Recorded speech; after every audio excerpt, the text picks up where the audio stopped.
Well, this morning on Media and Society, we chat about how to communicate scientific and academic research to society and the importance of doing so. And we pay tribute to one of our colleagues here at the SABC, news anchor Pearl Shongwe, who passed away this Tuesday.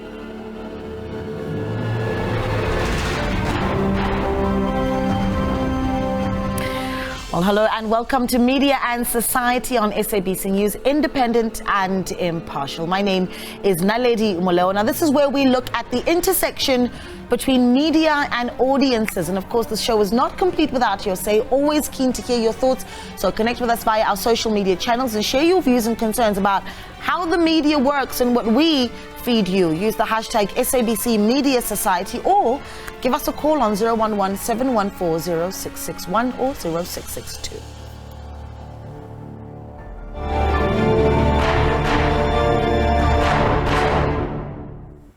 Well, this is where we start. The ongoing climate crisis and the changing weather patterns across the continent require investment in constructive storytelling. That's the view of some African journalists as they try to bridge the gap between journalism and science.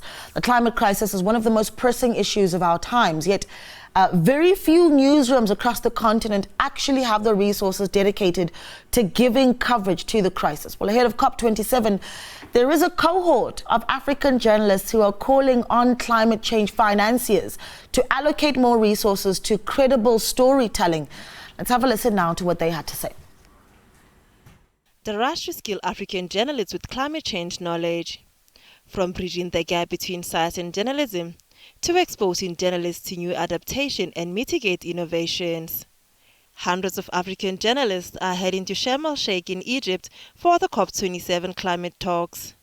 Yet, despite 26 years of COP meetings, this will be the first United Nations climate change conference for many journalists. Climate change is an alien word in my newsroom. Reporters do not source stories on climate change, and my editors do not even assign stories on climate change.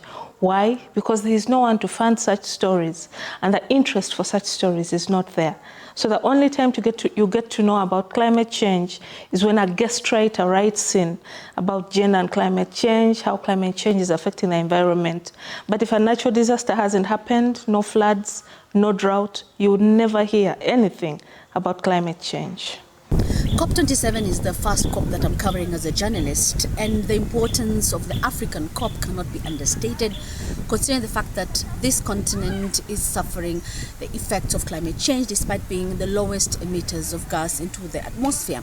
And the calls for more funding for loss and damage are justified because of these effects, and the role of the media in reporting on the loss and damage and the adaptation and mitigation cannot be understated, and the support for the media in this role needs to be given prominence. Many African newsrooms simply do not have the resources to send journalists to cover these events. Now African journalists want this practice to change. This is my first time to attend a COP, and fortunately it will be on the African continent in Egypt, Sharm el-Sheikh. But it's rather unfortunate that media houses in Africa cannot afford to send a huge team to cover issues of climate change, despite the fact that the continent is actually experiencing a lot of impact on our populations, on our countries. And I would hope that going forward we would have a lot of support coming into media houses to help facilitate journalists to get on the ground, to speak to experts and tell stories of climate change. It's my first time to cover COP27, and the good thing this time it's in Africa, so we've got that easy access to the meeting. As an African continent, it has been going through quite a lot, floods, droughts and everything. All of the time, these stories have just been told and then they're left on the ground. Nothing is being done, nothing much is being done about it. So we're privileged this time, like African journalists, we are at the front line of covering COP27. We believe that we've got some scaling before entering to the COP, but we still need more scaling to cover these stories, because it really requires, we found out that it requires a skilled journalist to cover climate issues, so that these messages can be broken down to the understanding of a local person, and then that's the way to go. Because once the local people don't understand these messages, the languages of science, journalism and everything, it will be hard for them to implement and then see how we can really curb the issues of climate change in Africa. The agreement is that all journalists need to cover climate change issues as mainstream as they look to humanity's efforts to mitigate change or adapt to it. It's a big discussion. Well, public behavior since the beginning of the COVID-19 pandemic has really demonstrated the importance of good communication from experts and scientists. And too often, ineffective communication has led to poor take-up of measures that could have saved lives. The debate about masks and confusion about misinformation about the efficacy of the various COVID-19 vaccines are really good examples of this. Similarly, unclear communication about the risks of using socially distanced outdoor spaces. These are issues that we've actually had to tackle over the past few years. So this morning, we're really going to have a discussion about how we start bridging the gap between what we know, what we do in our daily lives, and what science can help us do in figuring that out, but the importance of communicating that science as well in bridging that gap. And joining us for that discussion, we're joined in studio by the Swedish ambassador, who is the essentially here in South Africa, His Excellency Mr. Håkan Juholt. Thank you so much for joining us. A good morning to you. I'm also joined via Zoom by Professor Mehita Ikani, who is the South African Research Chair in Science Communication at Stellenbosch University. Thank you so much for joining us as well, Prof. And lastly, we are joined by Dr. Candice Bailey, who is the Strategic Initiatives Editor at The Conversation South Africa, where she trains academics, really. She assists academics on how to write their science and their research for the public and make it accessible to all of us, so we know where to find the real facts. Such an important discussion. Thank you so much for joining us. His Excellency, I think I'd really like to start with you, because the Swedish government, along with the National Research Foundation, has come up with this partnership where you found a way to, through the Science for Society lecture series, bring science communication to the South African audiences. Please tell us about the Science for Society lecture series. Well, thank you for having me. And the topic is crucial, of course, because we realize that our democracies are quite vulnerable. And to make democracies work, function in the way we want, science must be free, media must be free. And we experience all over the world leading politicians saying, you don't need to trust science, trust me instead.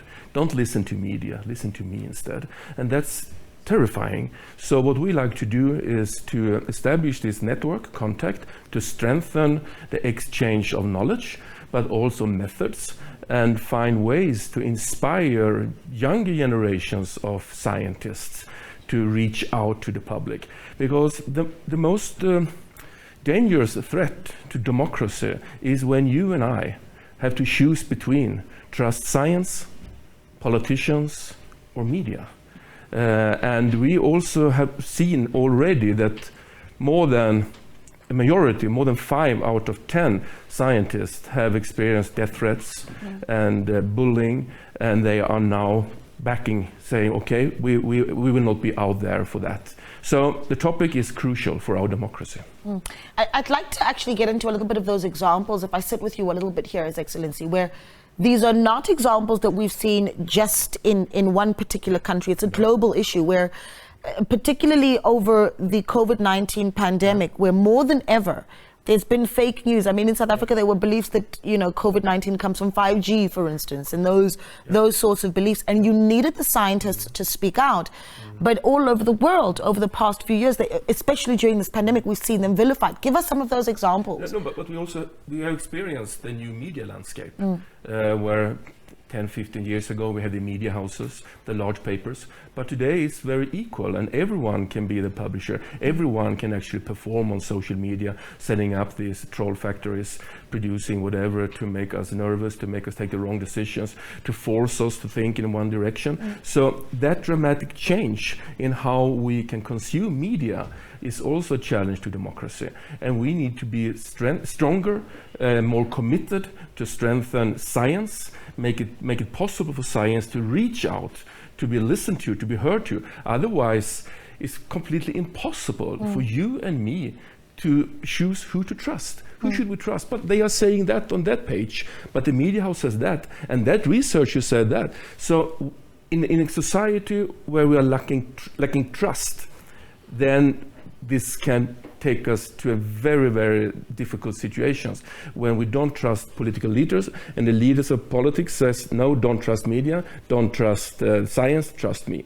So what we try to establish is this network of researchers, scientists, and others to find ways to do outreach without passing by politicians and others, to have direct communication, be standing there, but then they also must be protected. Then they also must be safeguarded, because we need them to hire their voices for our democracy to be strong.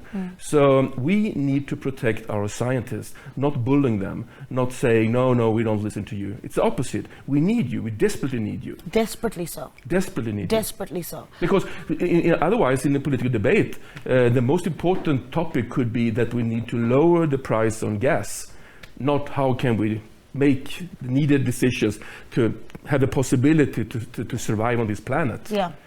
I mean, it's almost a difficult discussion to get into, because I think people are intimidated by it. That's the reality of it. And Your Excellency, you're right. We need our scientists, but we need them to be able to communicate effectively to the rest of us. But this is something that the conversation has been doing for a very long time. You found a way to create a platform where scientists can share their work and their knowledge. And you've seen a boom in your numbers over the COVID-19 pandemic when this wave of fake news really took over the world. Tell us about that, Dr. Bailey.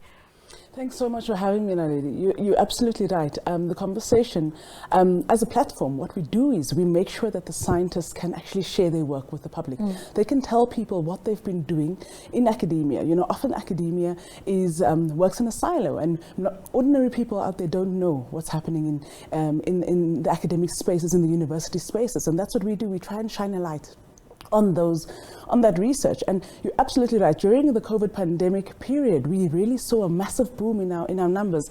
In the 3-year period from about March 2020 to early this year, March 2022, we had about 14 million reads on 659 articles, which is, it's fantastic that people were actually able to access those, that information. They were able to read that stuff. You know, I mean, and that speaks to the hunger for information and the need for people to actually want the real thing. How much of that has to do with the fact that there was this massive wave of fake news, right? That there was, because there was fake news, people said, no, give me the real answers. And so they looked for the scientific research. You're absolutely right. I think fake news drove a lot of that. There was a lot of fake news that sort of infiltrated society. And as the ambassador said, you know, there are different ways that we're able to access fake news all the time.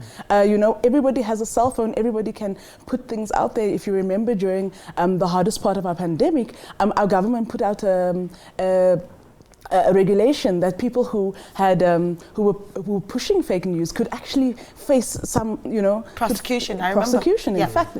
You're right. So, you know, I think that the concern around fake news was really hectic, and that is why the conversation was pushing, you know, the evidence-driven science, the information that people could trust, that came straight from the scientists' mouths and not from us as journalists. Even though we are journalists and we run a newsroom like any other newsroom, we were still pushing the science out there and not our opinions. Yeah, and that's what we need.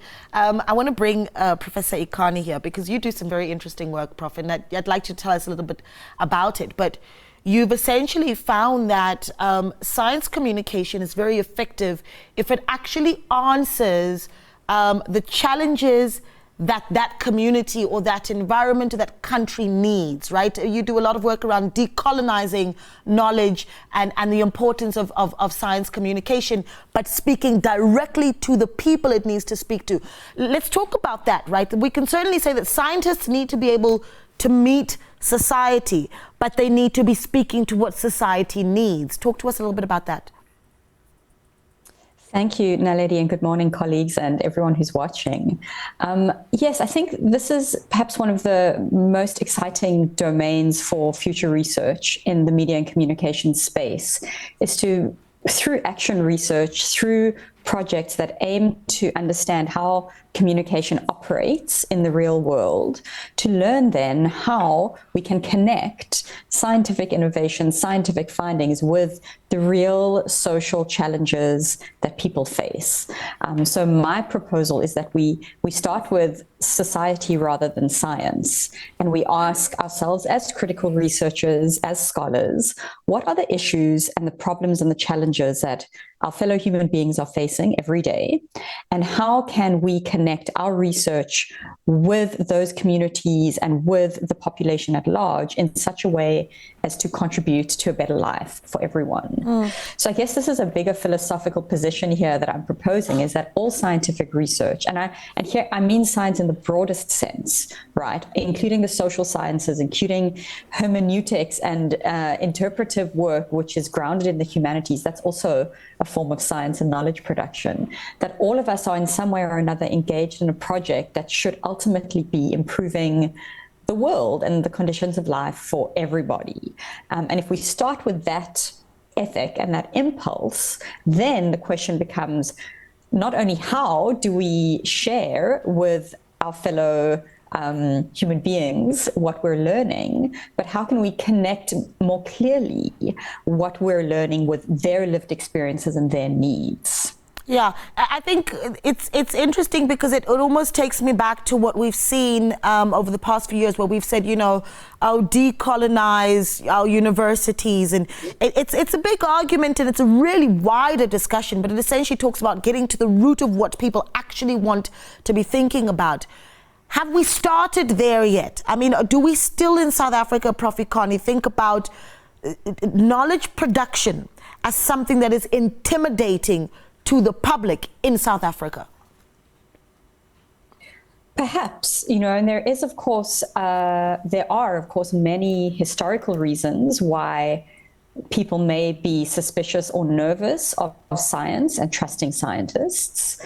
Let's us not forget that science with a capital S was part of the colonial project, right? And that there were many scientists who came to occupied and colonized lands and not only stole cultural knowledge, but also abused their power in terms of non-consensual participation in various kinds of scientific experiments. And there's a lot of literature out there that shows evidence of those experiences. So if those things have happened in living memory or to your parents or to your grandparents, there is a valid reason for not trusting a scientist, for example, if they suddenly appear in your community and start to tell you what to do, for example, right? So I think there's also that part of the project of decolonizing higher education in general and science communication in specific is that we need to face the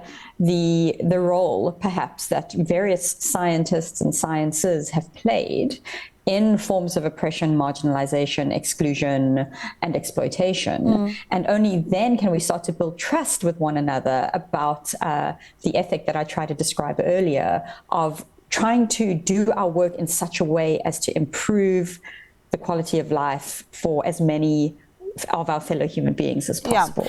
Dr. Bailey, I want to come to you on this one, right? And say, okay, there is that gap of what the scientists do and what the audiences need to receive.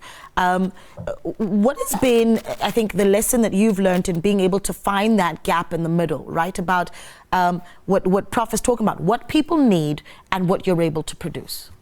I think the biggest lesson that we've learned is that people want information. People want real information. They want information that they know they can trust. And we, as the media, we have to provide that in whichever form it is that we can. As a conversation, obviously our model is that we don't do it ourselves. We find the scientists to do it for us. But we need to be able to give people access to information. You know, I mean, the important part of information is that people are able to ask the right questions. They're able to hold the governments to account. You know, it speaks to transparency. It speaks to the importance of access to information. And I think that that's really one of the key highlights for us as a conversation, is that we understand that people need to be able to hold the governments to account better by being able to ask those questions, by being informed, by being armed with the right information. Yeah, Your Excellency, there was when you had the Science for Society lecture series, there was a big part of the conversation on the day was how science communication actually can save lives.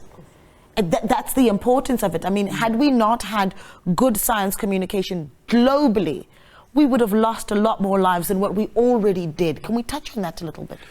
Yes, we are depending on science. We are depending on this extreme skilled knowledge that none of us in this studio is close to. So we need to trust science, and we need to, of course, free media and journalists always being there scrutinizing both politicians and science. But without science, we will stand completely still. And all the challenges ahead of us are the same in Sweden as in South Africa. Climate change, health, how we must improve health for all our citizens, digitalization, the fourth industrial revolution. There are so many important steps needed to be taken by mankind the years to come, that we need to listen to each other and learn from each other and share experiences. And that's why Sweden is partnered up more and more together with South Africa on how we can do that, because we need the three pillars. We need politicians supporting free media and science. We need media scrutinizing politicians and science. And we need science to be independent and be the front runners of knowledge. So we must be able to make sure that all those three circumstances are in place. Otherwise, we are in very bad situations. We're in a lot of trouble. A lot of trouble, yeah. Professor Ikani, I think, though, the reality is when we talk about science, people think, well, you know, scientists, they're going to speak the very big English. In South Africa, we call it bombastic language, and nobody understands what they're talking about. And you found some very innovative ways of actually bringing the scientists closer to the people and how they communicate. You found some very creative ways of doing that, so that scientists are able to actually speak to us. How have you done that? Well, this is an ongoing project, but we are exploring the possibilities that creative modalities of communication can offer us to create more connections between, I don't want to call us ordinary people, but from everybody, right, to those who specialize in particular forms of knowledge. And, you know, taking a whole decolonial philosophy to this work, right, requires that we respect multiple knowledges and we respect all forms of wisdom and knowing, and to see science with a capital S as one part of a multiple library, if you like, of human knowledge and expertise that together can be integrated into advancing our collective plight and our collective society. And I think creative communications offer a lot of opportunities for scientists and everyone else to start interfacing more. So we're not talking here about a linear form of communication where scientists tell everyone else what is right, what they have found, and what we should do. What I'm more interested in, and what my colleagues in the chair are together working with me on, is to figure out multilinear and creative ways of sharing knowledge, both giving it and receiving it, both telling and listening. So we're exploring a couple of platforms, new platforms, which we're just setting up and launching. They're quite new. One of them focuses on the possibilities of visual communications and visual creation and creative work to share scientific knowledge. So we're creating a platform called Humusha, which is, of course, the isiZulu word for to translate or interpret. And this platform is going to serve as a directory of visual creatives who are really keen and interested to work with scientists to help them share their findings with communities, with policymakers, or with the public at large. And the idea there is to bring scientists and creatives into collaborative relationships. So instead of expecting scientists to do all of the difficult work of communication on their own, is that they can find creatives and communicators to partner with, to together forge new ways of sending messages. That's just one of the projects that we're working on that we're really excited about. Yeah, I love that idea of having a scientist who's sitting with a poet and they're working together to bring, to bring the story to us. And that's, it's a really, really beautiful idea. We're going to, when we wrap up, we're going to really talk about what the way forward is, where the opportunities are. We'll also find platforms for you to go and get the knowledge that you want. If you want to understand what the scientists in South Africa or across the globe are doing, we're going to find the platform for you to go and get that information. Stay with us. We're back in a moment.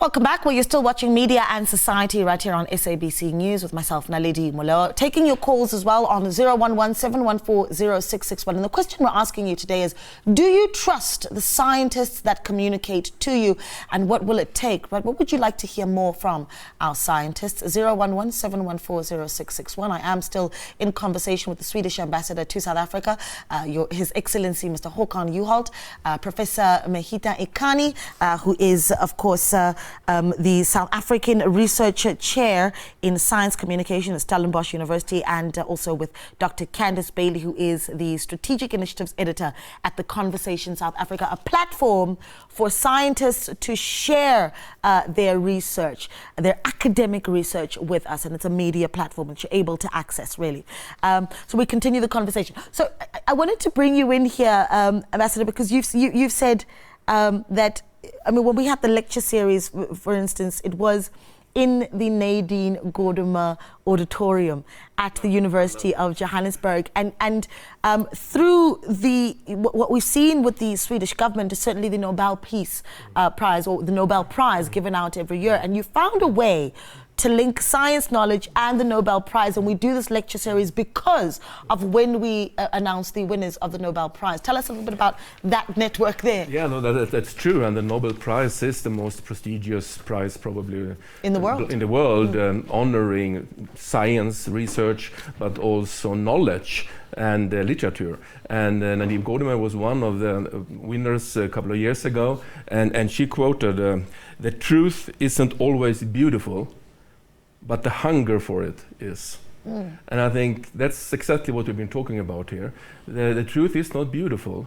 We need to do things actually to survive on this planet. And it's not beautiful today, but that's the only chance. Otherwise, there will be no future for our children. So we must come together doing that jointly. Politicians, media, researchers, business, on a joint agenda. Otherwise, it will not happen. So the truth is not necessarily beautiful, but our hunger to find the truth is always beautiful. So we need to partner up better. We need to learn from each other. The Swedish research institutes need to learn more how South Africa is working. And I'm quite convinced that there is a need also here to listen to us in the way we are doing this. Up in the north and the south, we find each other. We have very strong relations over decades. Sweden has been able to promote democracy, innovation, freedom of speech, free science, and that's exactly what we need to do more of together in the future. Especially now when authoritarian regimes are on the run and taking more and more control over us. That's a frightening reality. Yeah, that's really frightening. It's a frightening reality. They control reality. both media and science, and democracy will lose that battle if we don't join hands and do better together. We've got this issue right now in the country where there is still this distrust of what scientists are able to do. I'm keen to hear from you, Dr. Bailey, what exactly we need to be doing as the media, right, to bridge that gap. Because we can certainly sit here and say, well, scientists need to communicate better because nobody understands what they're talking about. We can say the politicians need to also be creating a platform where the scientists can do their work. But there's the role of the media too. There is. As a media practitioner, I can say to you that sometimes I look at academic research and, I don't know what this is talking about. We're just not going to do that story. That's the reality, right? Science is difficult. Science is complicated. It's not always easy to understand science. And I think that as the media, we need to be willing to ask the questions, ask the silly questions. Sometimes as media practitioners, and I'm a media practitioner too, we think that we don't want to be sounding stupid when we're asking a scientist a question like, what do you mean by this? Or, what is this actually, what do you, how does this matter? Why does this matter? In our newsroom, we have a question, so what? What is the so what in this? Why does it matter? And often journalists don't want to ask those questions, but we need to ask, we need to interrogate the science, we need to ask the scientists to explain it.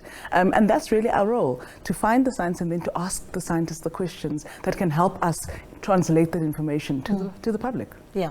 Prof. Ikani, where do we start to smooth out the landscape? I mean, finally, I've got Dr. Bailey and yourself on the show, and I think what you're able to see is that the media houses don't have a lot of resources. That's the reality, right?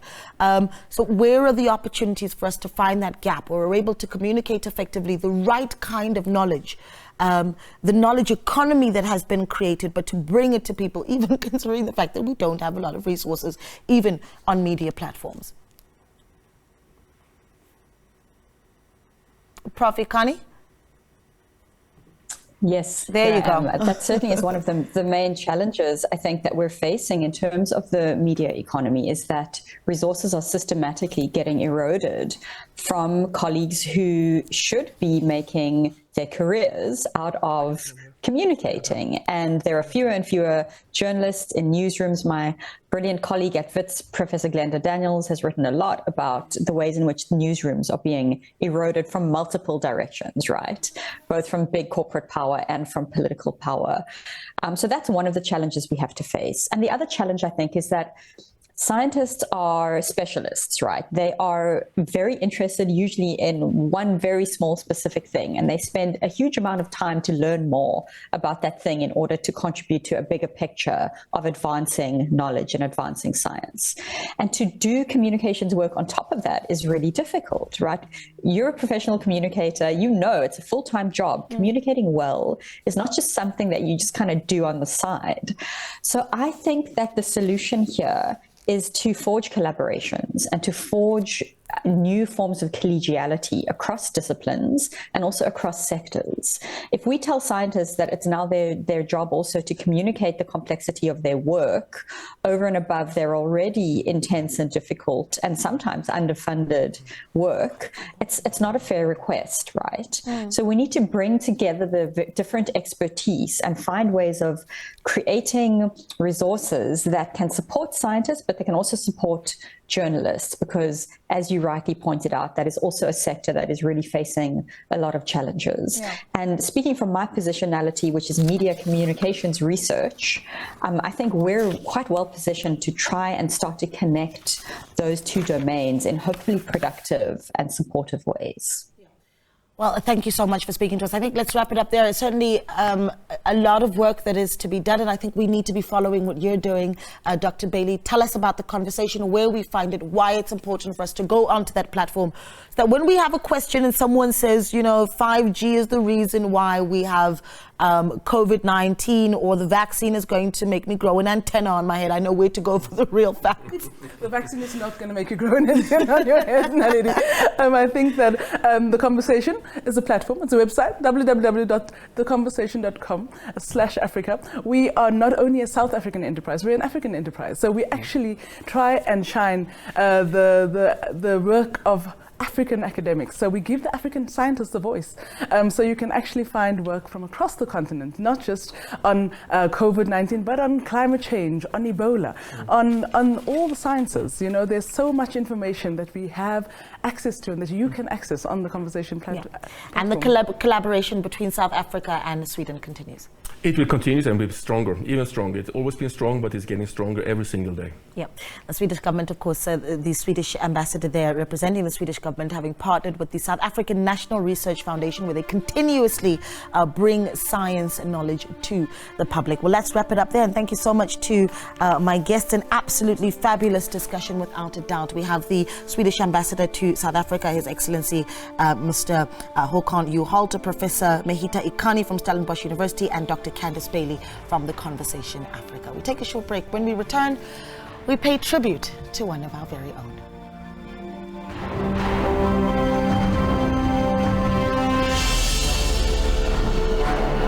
Welcome back. Now we pay tribute to one of our very own, Pearl Shongwe. She passed away at the age of 35 this Tuesday.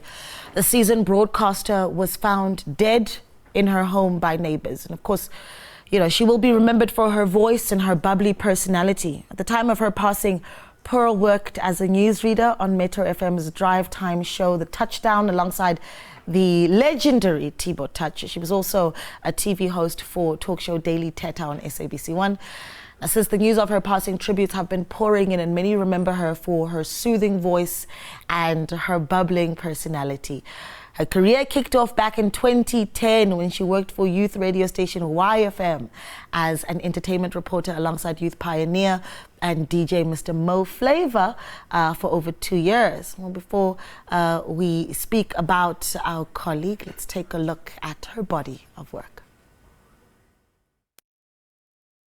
Nandi-ke ama-prayer warriors ingoma esihloko esithi umveli nqangi angenibingelele nginamukela ohlelweni oluhamba phambili oluthandwa abantu futhi olukhuphula isizwe sakithi yona Daily Teta khona la ku-SABC 1 Mzansi for sure. Igama nginguPearl Shongwe, kanti sinomqo asihambi sisodwa uSilo Singakano ukhona naye sethulela uhlelo ngolwimi lwezandla. Isihloko sisibeka eThebe namhlanje mbukeli simalana nomculo. We are saying music as a form of escapism. Siyazi-ke ukuthi ukuphila ey'khathini zamanje can be pretty tough, especially on our mental health. There is a demand from school, a demand from emsebenzini, even demands from our social circles where they expect to get a lot of our time and of course expect us to be present. October ke Mental Health Awareness Month, and siyabuza ukuthi wena ngabe usebenzisa kanjani umculo as a form of escapism. We've seen many studies being done about some of the benefits of music. How have you experienced umculo mqo njengendlela nje yokuphuma ey'nkingeni zakho and just focus on something else entirely? Yeah, there she was, speaking to us about a really difficult discussion, that is mental health. And she was essentially that personality that got on a platform and used it to speak directly to people's hearts. Well, joining me in studio today, let's welcome SABC journalist Mr. Spiwe Ngwane, who co-presented Morning Live with the gorgeous late Pearl Shongwe, and DJ Mo Flava, who worked closely with Pearl from YFM all the way up to Metro FM. Guys, thank you so much for coming in. Yeah, thank you for having us. Yeah. Thanks for having us. Mo, I'm going to start with you. The news. What happened? How did you hear, and what did that feel like? It was actually strange because I feel like I was one of the last people to find out within the immediate circle of, Pearl's colleagues and friends, etc. I found out later in that afternoon. I just had one of those days, and in the middle of a meeting, actually, I saw my WhatsApps just blowing up, and I thought, okay, and then I saw people saying Pearl, Pearl, Pearl in every message, and I actually thought that maybe something had happened on air that afternoon, because I think it was around 6:30 when I found out, and eventually I called one of my colleagues, DJ Jaws, and he kind of then sort of broke the news, and still I was in disbelief because it is truly unbelievable. It's one of those things. I mean, even as you did your intro, it's still like, wow, I never thought I'd be sitting here listening to an intro like that. So yeah, really just shocking, to say the very least.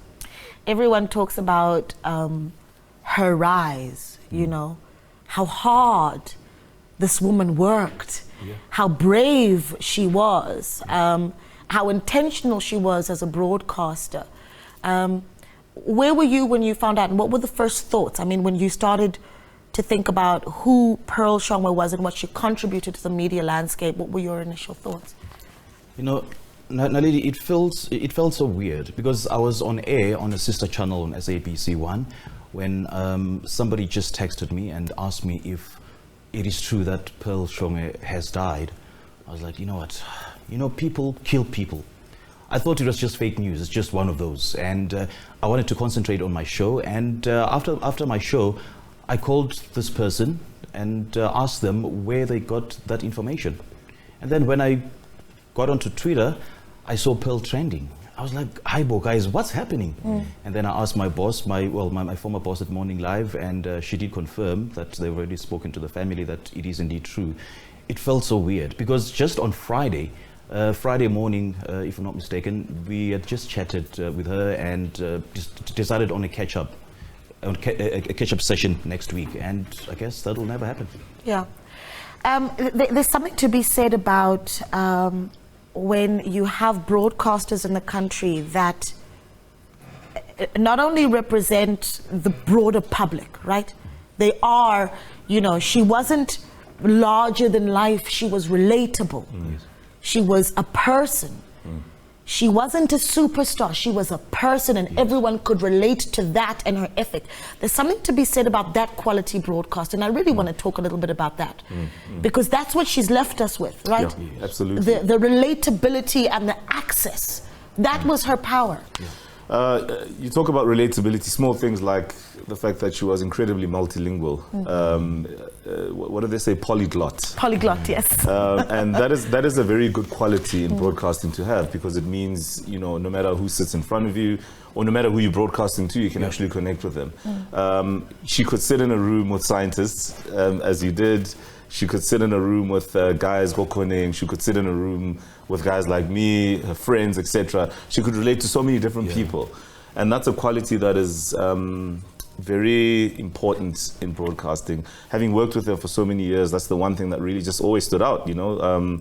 The fact that she could make anybody laugh, and she could relate to so many different things. She would speak a lot about like wanting to go to the Midlands in Natal, and then, you know, the next minute we're having Maguinya. So, you know, all these interesting juxtapositions, but it's just a reflection of just how dynamic she was, and she was incredible. And speaking of relatability, you know, it'll take you 2 minutes to know Pearl, and within that 2 minutes, you'll feel like you've known her forever.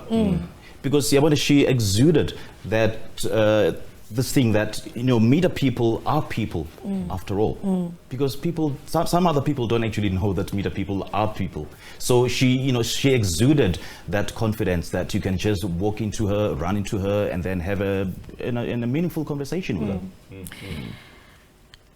We do need to have a little bit of a difficult discussion here, in the sense that when we found out of her death, she died alone in her apartment.